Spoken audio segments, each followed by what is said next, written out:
오늘 우리 로마서 8장 1절을 읽었습니다. 교회 역사에 탁월한 성경교사들은 한 목소리로 로마서 8장을 격찬합니다. 누군가는 기독교 신앙의 지성소다. 또 누군가는 에덴 동산 가운데 있는 생명나무다. 이렇게 불렀고요. 또 누군가는 산맥의 연봉들 중 가장 높은 봉우리다. 이렇게 칭송을 했습니다. 성경교사들을 흥분하게 하는 로마서 8장에서도 그저 가운데서도 1절 말씀은 기독교 교리의 핵심으로도 꼽히는 말씀입니다. 저는 오늘 이 보아와 같은 말씀을 통해서 우리에게 주시는 주님의 위로의 음성을 듣고자 합니다. 특별히 고난과 실패와 또 질병 속에서 신음하는 성도님들, 또 그 모든 게 내 죄 때문인 것 같고 하나님의 징벌을 받는 것 같은 두려움에 빠진 분들에게 주님 주시는 소망과 위로가 말씀 가운데 충만하기를 소망합니다. 하나님의 정죄가 아닙니다 라는 제목으로 전할 때 은혜의 시간 되기를 주 안에서 축복합니다. 여러분, 어느 제약회사에서 비만을 치료하는 신약을 개발을 했습니다. 주사를 일주일에 한 번씩만 맞으면은 비만이 치료되는 아주 신비한 약입니다. 그래서 해외에 일론 머스크를 비롯해서 아주 유명한 셀럽들이 언급을 해가지고 단숨에 알려졌고요. 이번 달 안으로 우리나라에서도 출시를 한다고 합니다. 저처럼 과체중인 분들, 과체중을 넘어서 심각한 비만 질환을 앓는 분들에게는 더할 나위 없이 좋은 소식이겠죠. 하지만 여러분, 예를 들어서 우리 남은희 권사님 같은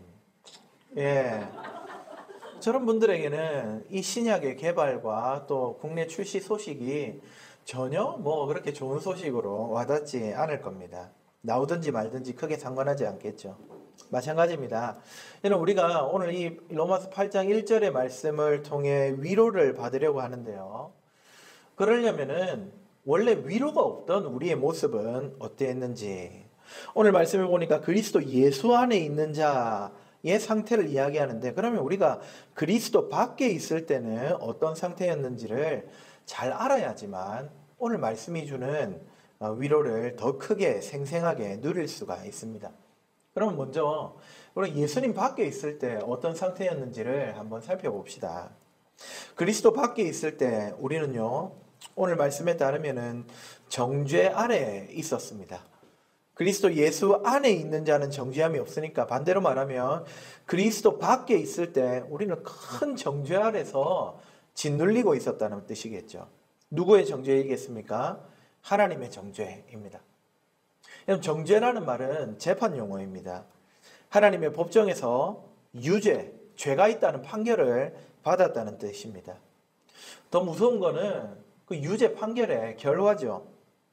로마서 앞부분을 보시면은요, 1장부터 3장까지 이 철저하게 죄를 다루고 있습니다. 모든 사람이 죄라는 사실을 이거는 도무지 인정 안 할 수가 없다 할 만큼 아주 처절하게 죄를 폭로합니다.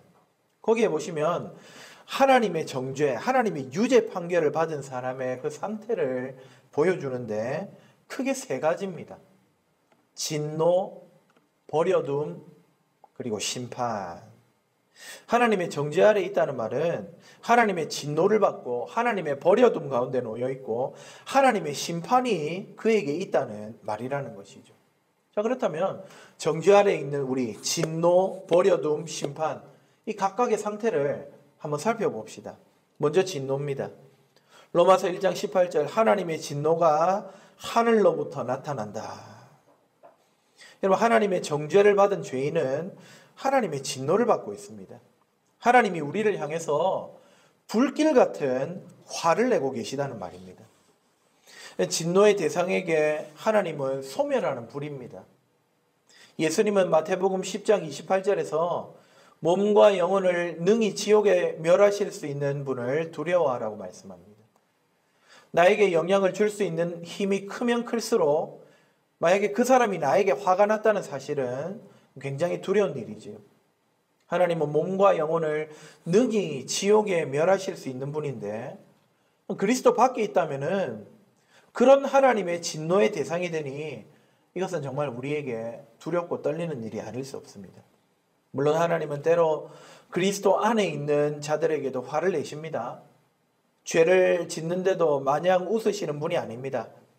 하지만 그리스도 안에 있는 자에게 화를 내실 때는 그때는 아버지와 같은 마음으로 하십니다. 징계하고 매를 드실 때 사랑으로 하십니다. 냉혹한 법의 칼날을 그 자녀에게 들이밀지 않는다는 말입니다. 하지만 그리스도 밖에 있으면요, 재판장으로서 인정사정 없이 이 법의 잣대로 판단하십니다. 제가 가끔 보는 유튜브 중에 미국 그 법정의 판결 장면을 이렇게 보여주는 그 유튜브 컨텐츠가 있는데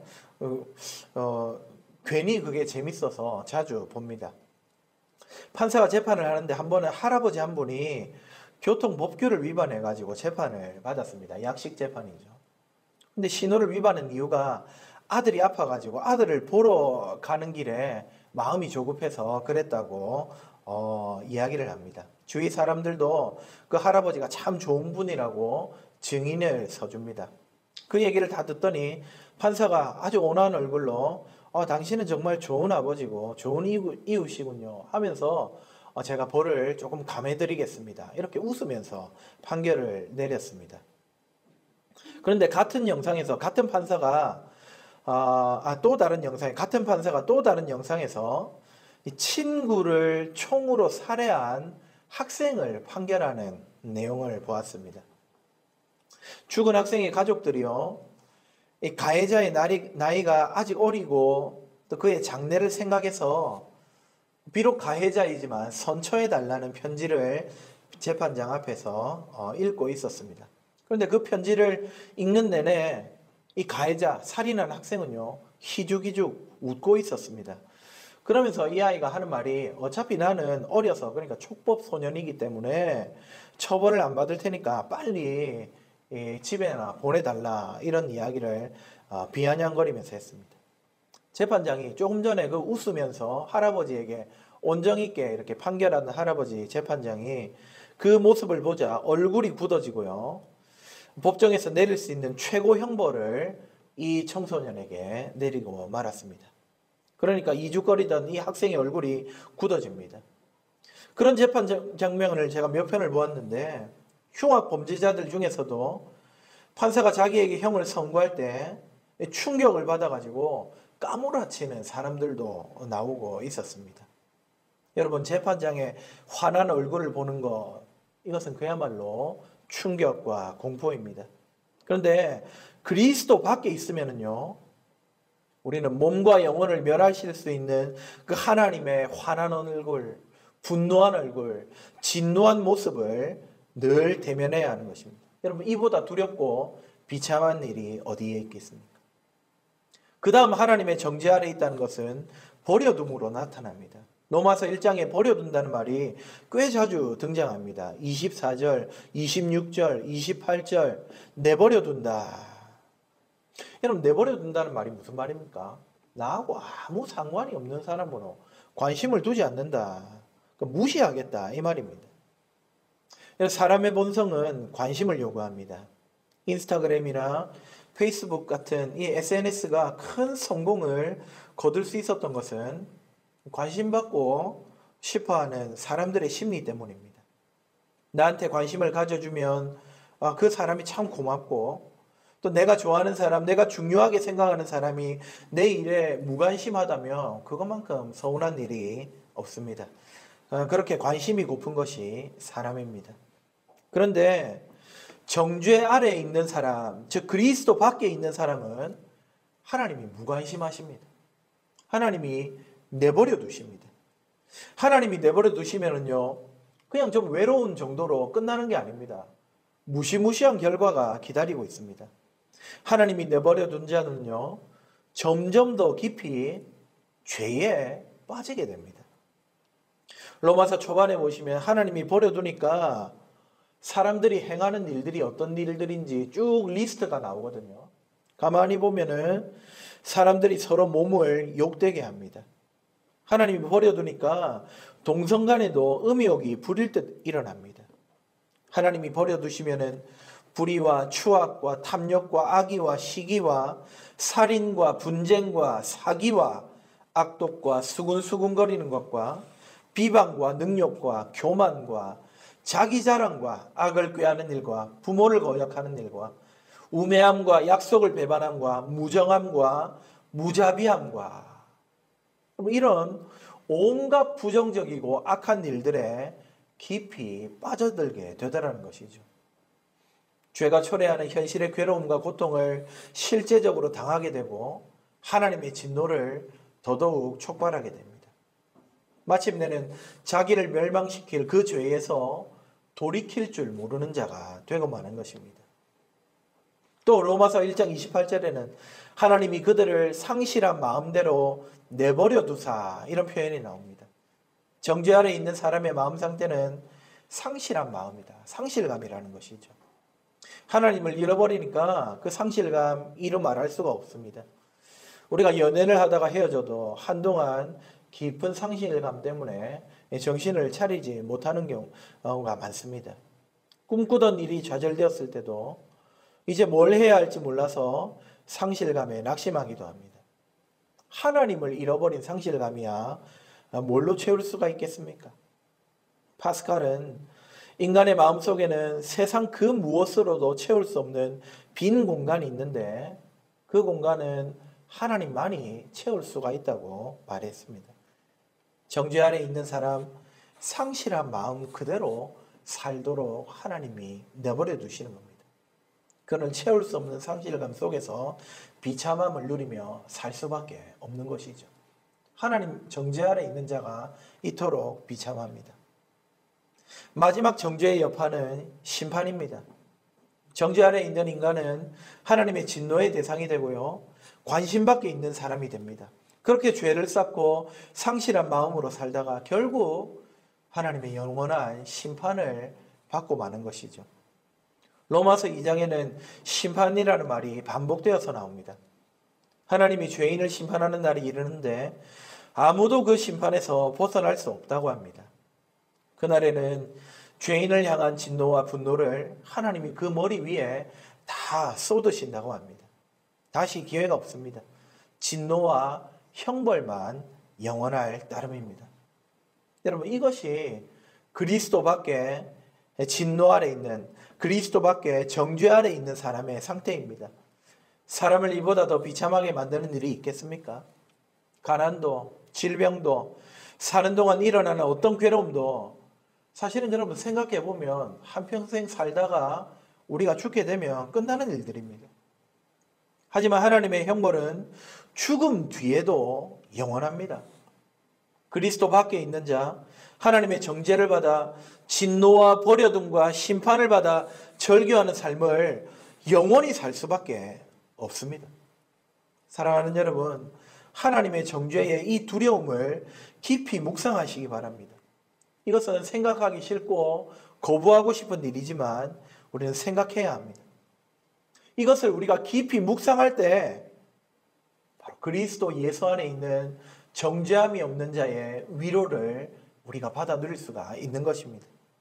사랑하는 여러분, 예수 그리스도 안에는 결코 정죄함이 없는 줄 믿으시기 바랍니다. 하나님의 진노와 하나님의 유기와 하나님의 심판이 그리스도 예수 안에 있는 저와 여러분에게는 결단코 미치지 않습니다. 우리 예수님이 죄인의 책임을 대신 다 떠안으시고 십자가에서 이미 모든 형벌을 받으셨기 때문에 하나님은 우리가 전에 지은 죄를 다 간구하시고 예수 믿는 자를 의롭다, 그는 옳다 인정하십니다. 죄에 대하여 단번에 죽으셔서 모든 죄의 대가를 다 치러주셨습니다. 그러므로 우리 구주 예수 그리스도 안에 있으면 결코 정죄함이 우리에게 이르지 않는 것입니다. 예수 그리스도를 듣고 그분을 믿는 자는 예수님께 속한 자가 됩니다. 예수님을 믿을 때 우리는 예수님과 하나가 됩니다. 연합이 됩니다. 그분의 소유가 되고 그분의 지체가 되고 그분 안에 거하게 됩니다. 이제 우리에게 결코 정죄함이 없습니다. 정죄함이 없다 이 말은 정죄 아래 있던 상태가 완전히 역전되었다는 뜻입니다. 앞서 정죄 아래 있던 상태가 무엇이었습니까? 진노와 버려둠과 심판이었는데 이제 예수님 믿으면 완전히 뒤집어집니다. 그리스도 밖에서 우리는 하나님의 진노의 대상이었지만 이제는 사랑의 대상이 됩니다. 그리스도 밖에서 우리는 하나님의 버려둠을 당한 사람들이었는데 이제는 하나님이 누구보다도 애정어리게 관심을 두는 그런 존재가 되었습니다. 우리에게 대해서는 머리털까지 세심받을 정도로 지극한 관심을 보여주십니다. 그리스도 밖에서 우리에게는 영원한 심판이 예고되었지만은 이제는 심판날에 의롭다 인정을 받고 영원한 복락 가운데 살게 될 것입니다. 결코 정죄함이 없습니다. 물론 여러분, 이 말이 삶의 모든 고통이 우리에게서 사라진다는 뜻은 아닙니다. 죄로 가득한 세상 속에서 우리는 고통을 당하고 또 때로는 우리가 지은 죄 때문에 하나님의 징계를 받기도 합니다. 그러나 그것이 우리가 하나님의 진노의 대상이라거나 하나님이 우리를 버려두셨다거나 우리가 영원한 심판을 받는다는 것을 뜻하지는 않습니다. 고통과 징계 속에서도 하나님은 우리를 여전히 사랑하시고 우리와 함께 하시며 마침내는 모든 것이 심판받는 날에 우리를 들어 그 모든 고통에서 구원하실 것입니다. 다시 한번 말씀드립니다. 우리가 현실에서 겪는 고통이 우리가 그리스도 안에 있을 때는 하나님의 진노라거나 무관심이라거나 오늘 설교 제목처럼 결코 하나님의 정죄가 아니라는 사실을 믿으시기를 주님의 이름으로 축복합니다. 여러분, 오늘 이 진리, 이 말씀이 저와 여러분에게 얼마나 위로가 됩니까? 현실 속에서는 온갖 고통이 있고 괴로움을 당합니다. 근심에 빠지고 슬픔에 잠기게 하는 일들이 많이 일어납니다. 바로 그때 그리스도 예수 안에는 결코 정죄함이 없다라는 이 말씀으로, 이 진리로 일어서는 저와 여러분이 되기를 축복합니다. 미가서 7장을 보니까요, 온갖 고통을 당하는 성도가 등장합니다. 이웃과 친구들에게 괴롭힘을 당하고 심지어 아내와 가족들 때문에도 고통을 당합니다. 그런데 그 사람이 이렇게 말합니다. 오직 나는 여호와를 우러러보며 나를 구원하시는 하나님을 바라보나니 나의 하나님이 나에게 귀를 기울이시리로다. 나의 대적이여 나로 말미암아 기뻐하지 말지어다. 나는 엎드러질지라도 일어날 것이요 어두운 데에 앉을지라도 여호와께서 나의 빛이 되실 것임이라. 고통 중에도 성도는 하나님이 자기의 기도에 귀 기울이실 것을 압니다. 왜냐하면 그분은 나를 결코 정죄하지 않는 분이기 때문입니다. 정죄하여 진노에 내버려 두실 분이 아니라는 사실을 알기 때문에 고통 중에도 그리스도 예수 안에 있는 자는 하나님께 기도합니다. 하나님이 귀 기울이실 것을 신뢰하기 때문에 완전히 엎드러지지 않고 사랑과 관심으로 나를 살피실 하나님께 가까이 갑니다. 그는 엎드러질지라도 일어날 것입니다. 엎드러질 데가 없다는 말이 아닙니다. 극심한 현실의 고통 속에서 엎드러지죠. 그러나 아주 못 일어나지 않고 언젠가는 일어섭니다. 하나님이 정죄하지 않기 때문입니다. 어두운 데 앉을 때라도 하나님이 자기에게 빛이 되어 주실 줄 알고 절망하지 않습니다. 심지어 이 미가의 성도는 내가 여호와께 범죄하였으니 그의 진노를 당하려니와 마침내 주께서 나를 위하여 논쟁하시고 심판하시며 주께서 나를 광명에 이르게 하실 것이다. 자기가 범죄해서 하나님의 진노를 당할 때가 있다고 할지라도 여러분, 그 진노는 불의한 자를 향한 하나님의 진노, 정죄 아래 있는 자를 향한 진노와는 다른 것입니다. 자녀를 사랑해도 자녀가 잘못할 때는 화를 내지 않습니까? 하나님께서도 그렇게 성도를 향해, 그리스도 예수 안에 있는 자를 향해 화를 내실 때가 있습니다. 그러나 결국은 그 화를 내신 하나님이 다시금 우리를 위해 논쟁해 주시고 판결을 내려주십니다. 우리가 범죄할 때 책망하시고 징계도 내리시지만은 누가 우리를 정죄하려고 들 때는 하나님이 일어나서 우리를 위하여 싸워주시는 것입니다. 아무도 내 아들 예수 안에 있는 자를 정죄하지 마라. 내가 그를 의롭다고 인정했다 라고 외쳐주십니다. 고통과 슬픔이 결코 하나님의 정죄의 결과가 아니라는 사실을 굳게 붙들고 살아가는 저와 여러분 되기를 주님의 이름으로 축복합니다. 혹시 이 가운데 몸이 아픈 분 계십니까?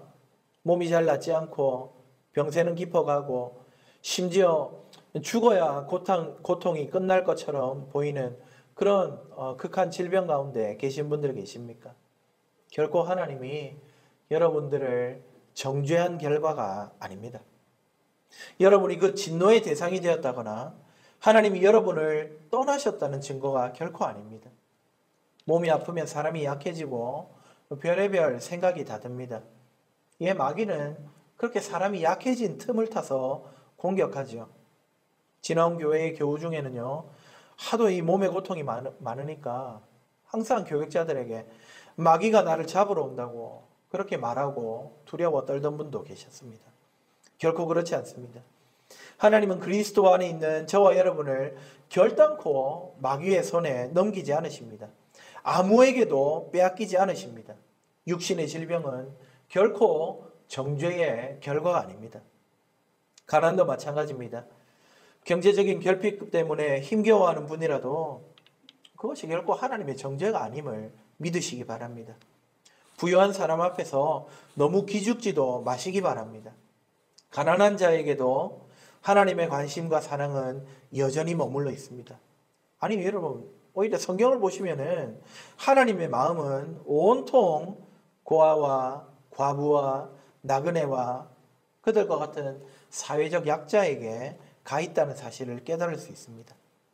가난은 정죄의 결과가 아니라 오히려 하나님이 우리를 부르짖음에 더욱 귀 기울이시게 할 그런 무기가 된다는 사실을 믿으시기 바랍니다. 관계의 어려움도, 또 반항하는 자녀도, 부부 사이의 불화도, 사고도, 우리가 겪는 현실의 어떤 어려움도 하나님이 우리를 정죄한 결과가 아닙니다. 의기소침하고 낙심하지 마십시오. 여전히 하나님의 관심과 사랑은 우리에게 머물러 있고 슬픔과 고통 중에 부르짖으면 주님은 우리에게 몸을 숙여 귀를 기울이실 것입니다. 그러니 결코 정죄함이 없다는 이 말씀 붙잡으시고 하나님께 나아가는 저와 여러분 되기를 주님의 이름으로 축복합니다. 내가 죄를 범해서 하나님이 나를 징계하신다는 생각이 들 때도 있죠. 그럴 때라도 내 삶을 좀 정리하고 내 삶을 좀 바로잡은 뒤에 하나님께 도와달라고 해야 되겠다 하면서 여러분 하나님께 나오기를 머뭇거리지 마십시오. 그냥 뻔뻔하게 나오십시오. 결코 정죄하지 않으시는 하나님, 그리스도 안에 있는 자에게는 어떤 경우라도 사랑과 관심을 거두지 않는 하나님, 이런 저라도 좀 도와주십시오. 여러분 그렇게 주님 앞에 나올 때 우리 하나님 회복시키시고 위로하시며 즐겁게 하시는 놀라운 은혜를 우리에게 베풀어 주실 것입니다. 말씀을 맺겠습니다. 사랑하는 여러분, 그러므로 이제 그리스도 예수 안에 있는 자들에게는 결코 정죄함이 없나니, 이 말씀이 우리의 평생에 또 우리가 하는 모든 일에 또 여러분의 모든 관계에 위로와 힘이 되는 말씀이기를 주님의 이름으로 축원합니다. 혹시 질병과 가난과 무수한 어려움들이 우리를 넘어뜨리더라도 그것은 결코 하나님의 정죄가 아닌 줄 믿으며 하나님의 환대와 보살핌과 그리고 애정이 우리의 가운데 충만하다는 사실을 확신하며 그 사실 가운데 위로를 누리며 살아가는 저와 여러분 다 되시기를 주님의 이름으로 축복합니다. 아멘.